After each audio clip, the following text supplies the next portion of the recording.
اور جب ہمارے فرشتے لوط کے پاس آئے تو وہ ان کے آنے سے غمناک اور تنگ دل ہوئے اور کہنے لگے کہ آج کا دن بڑی مشکل کا دن ہے۔ اور لوط کی قوم کے لوگ ان کے پاس بے تحاشا دوڑتے ہوئے آئے، اور یہ لوگ پہلے ہی سے انتہائی بےہودہ حرکتیں کیا کرتے تھے۔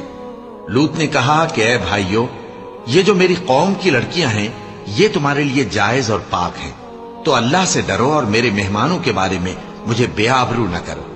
کیا تم میں کوئی بھی شائستہ آدمی نہیں؟ وہ بولے، تم کو معلوم ہے کہ تمہاری ان بیٹیوں کی ہمیں کچھ حاجت نہیں، اور جو ہماری غرض ہے اسے تم خوب جانتے ہو۔ لوط نے کہا، اے کاش مجھ میں تمہارے مقابلے کی طاقت ہوتی، یا میں کسی مضبوط قلعے میں پناہ لے لیتا۔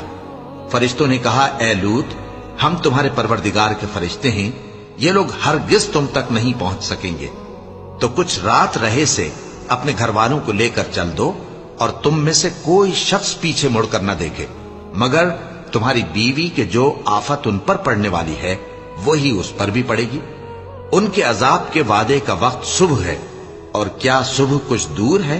پھر جب ہمارا حکم آیا، ہم نے اس بستی کو الٹ کر نیچے اوپر کر دیا، اور ان پر پتھر کی تہ بتہ کنکریاں برسائیں جن پر تمہارے پروردگار کے ہاں سے نشان کیے ہوئے تھے، اور وہ بستی ان ظالموں سے کچھ دور نہیں۔